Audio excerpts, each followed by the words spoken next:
Hi, welcome back to another Cajun Toy Review. And today we're going to be looking at the Marvel Legends series X-Men Sabertooth. And man, I've been waiting for this figure since Wave 1 when we got Wild Child. I was hoping that we would see Sabertooth soon. It's took a year, but here we are, and he looks like it's been worth the wait. Yes, this figure is the one I was waiting for the most in this wave, but I was doing them in order, so I had to get here, and we have arrived. So yeah, complete opposite of what we saw last time with Cyclops, with almost no accessories, no additional hands, no nothing. Victor Creed here comes with an extra head, hands, and man, look at that face on Colossus right there. That looks awesome. I cannot wait to build this Build-A-Figure. He looks, oh man, it might be my Build-A-Figure of the year. I'm calling it early, but we will see. So yeah, let's look at the box on this.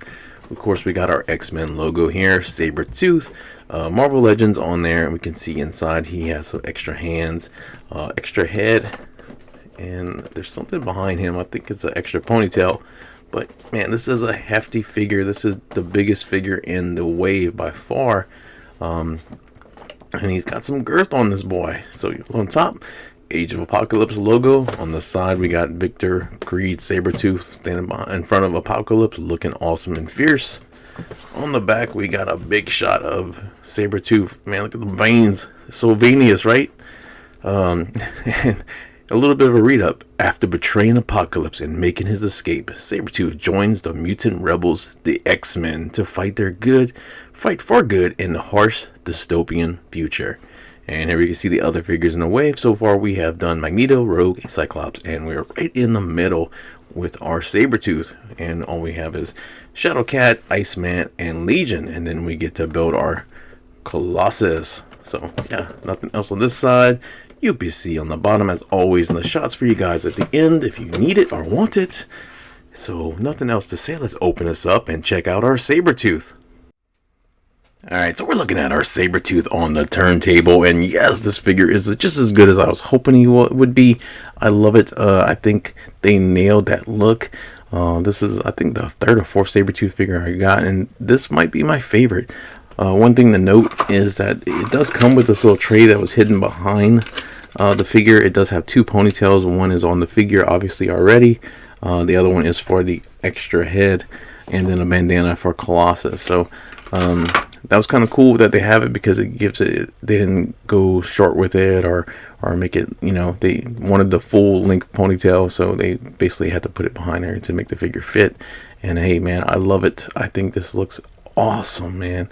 Sabertooth was one of my favorite characters in the Age of Apocalypse storyline, with his kind of almost like redemption story for him, and a whole new arc, and look at that character and made me appreciate him a lot.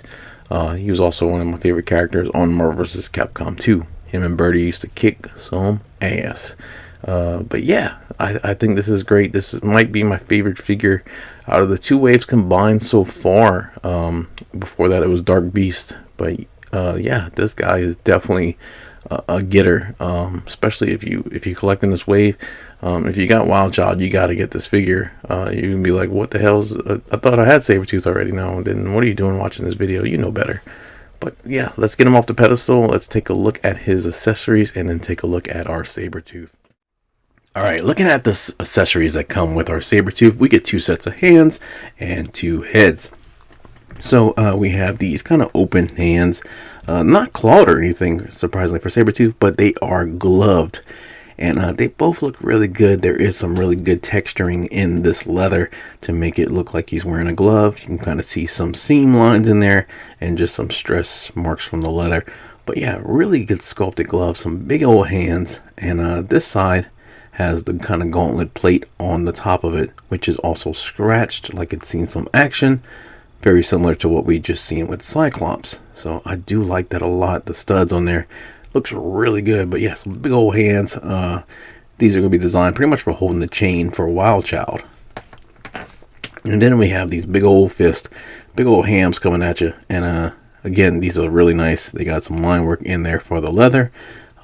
Plate on the back of this one with the scratches on it. But yeah, really nice, solid fist. And all four of the hands do have hinges on them. And I'm not going to play with that one because it's not ported, but yeah, you can see we have hinges. And then we have two head sculpts. Now these heads have the same hair sculpt on both identical. The ponytails are upside down for standing purposes. But yeah, the same head, same old chops, same ponytail. So, and they're separate, so when you pour them in, it doesn't matter which one goes with which, because it's, like I said, the same exact same hair. Now it's the faces that are different. So we got this kind of smug looking Sabertooth, and I do like this. Looks really good. I like his big old eyebrows and stuff on there. He's kind of got the furried brow coming down. There is detail in the eyes with the brown, the black. And he's got the smug look on his face. You can see one of his fangs kind of hanging at the bottom. His lip little curled, and that 5 o'clock shadow. This is a really cool head. It's kind of a different look that we see for Victor Creed, more of a subdued Sabertooth, and I do like it. Then we have what we expect with Sabertooth. Very feral, teeth bared, eyes glazed over white. There's a little bit of blue in there, which is interesting. But yeah, this is our Sabertooth on the Bloodlust, looking fierce. And I can't really decide which one I like. I know this is a different version of Sabertooth. I have a lot of angry Sabertooth, so I might be leaning towards this more subdued head. But let me know in the comments what head you guys prefer. Alright, so let's take a look at our figure. Alright, and looking at our Sabertooth figure, and this guy is huge. Definitely by far the biggest figure in the wave. Just a solid piece of plastic. He is standing at right at 7.5 inches, right over 7.5 inches. So yeah, biggest figure based on a 6.5 inch series. So for example, let's go ahead and bring out some figures to show. So the Age of Apocalypse Wolverine next to him. Oh, straighten your face, Wolverine. What's wrong with you? Okay, so sad. Yeah, and look at this. He dwarfs him. This is like the Twins movie poster right here. That is a deep cut, guys, so you have to go back on that one. But anyway, yeah, huge compared to him. And we'll bring out Wild Child, and you can see Wild Child, who is basically his pairing for him and stuff like that, is also much shorter than him. You can see as well. Then we'll take out the Sabertooth from the Puck line, and now this is getting crazy. Look at that. That looks like his little baby brother. And then we got Sabertooth from the X-Men Apocalypse wave. And when I got this figure, this is an early Hasbro Marvel Legends. When I got him, I thought this was like, wow, this is a badass Sabertooth. He's huge. He looks ferocious and stuff like that. And then I got this one where I was like, wow, this is comic accurate. He looks like Sabertooth from the animated series. He looks like Sabertooth from Marvel Scout. I love it. And now we got this beast of a man right here, and he is massive, and he's so big because he is molded off of Colossus. So scoot in there a little bit so we can get you side by side. And the same torso, same legs, obviously different arms, different heads, and different boots on these two figures. But yeah, you can definitely see, scaling them up together, that the similarities and stuff right there. And that Colossus, again, huge figure, so just a good sense of scale of how big this Sabertooth is. So let's go ahead and clear some of these guys out so we can take a look. We'll bring out Wild Child again, and we'll knock over my light.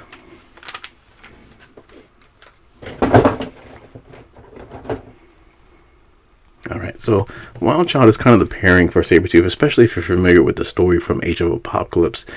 These two go together, and Wild Child came with this accessory, this chain, which at the time really didn't make a whole lot of sense. We just knew that it clipped here. It made sense if you knew, but if you didn't. But yeah, it goes on the back of his collar, kind of holds him in place, and then you take the chain, and you kind of just wrap it around this gauntlet hand, and there you know why it's all scratched, because he's mangling around, holding around this Wild Child. But yeah, you get it on there. I'm not gonna even try to do that right now. And you basically get Wild Child connected, and you go on some fun adventures. So Wild Child is pretty easy to find. I see him on clearance at some of the GameStops I go to.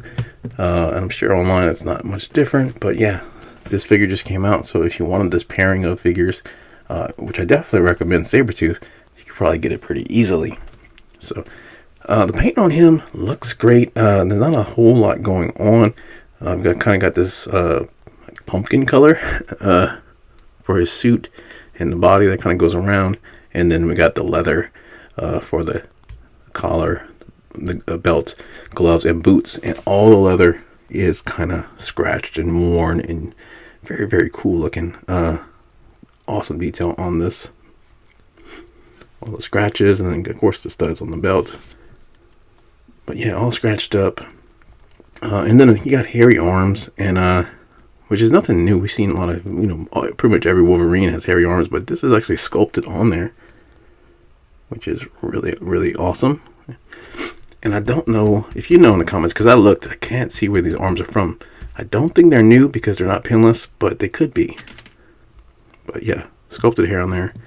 I mean, they're not the same Colossus arms, obviously, but yeah, it looks really great. The collar does port into that. So overall, extremely pleased with this figure and impressed. So let's take a look at the articulation. I can look down pretty good. Up is actually really surprising for me. I thought it was not even going to be close to that. The ponytail doesn't even really get in the way at all. You can pretty much get the full range on that. Then we got head rotation, full arm rotation, bicep swivel, single jointed elbow, some big old guns. We have wrist flex and rotation. Got a good ab crunch. Where you went, wild child? And back. And you got like a 12, 13, 14 pack. Waist rotation. Can split about that much. Kick wild child about that high. Thigh cut. Double jointed knees. And boot cut. No, I thought they had a boot cut. They do not have a boot cut. I'm a liar. Jesus. Ankle pivot. And peg hole in the bottom on the big old feet. And he pretty much stands when you put him down because of that. So yeah, overall, I think this figure is awesome. Definitely my favorite figure so far in the wave. That might change when we get to Iceman, because he does look really, really cool. But yeah, what do you guys think? Put it in the comments. Let me know. So overall, I think this is a great figure. I do love this Sabertooth a lot. It's definitely my favorite figure in the wave by far. Might maybe change, but we'll see. I think it's a strong contender. It's definitely like I said, the biggest. And I can't wait to have him pose up with my X-Force Wolverine. So guys, what do you think about this figure? Put it in the comments and stuff. Which Age of Apocalypse figure is your favorite? Has it been released yet, or is it one that we haven't seen? I do love the Gambit design for Age of Apocalypse, and I hope that we see a Wave 3 with him and some others. So if you like this video, please leave a like. Check out our other content. Consider subscribing. You can find this on Facebook, Instagram, and TikTok. Just search for Cajun Toy Review. If you would like to support this channel, you can go to buymeacoffee.com/Cajun Toy Review. Any money goes towards a new camera and stuff like that. We'll be setting up some new stuff. We have like the studio area opening up, which is going to have a bigger space to film, better lighting and green screen and stuff like that. We're getting close to 300 subscribers, and I'm planning to do another giveaway, maybe something a little bit bigger. But I'm already thinking about plans for the future, like 500. Thinking about giving away the mutagen can, doing face reveal, some fun stuff like that. So put in the comments, guys, what you would like me to see me do or would be interested in, and we'll definitely work towards achieving that. So I appreciate all you guys who watch, comment, and who have subscribed. Thank you so much. So as always, I will see you guys in the next video. Take care of yourself.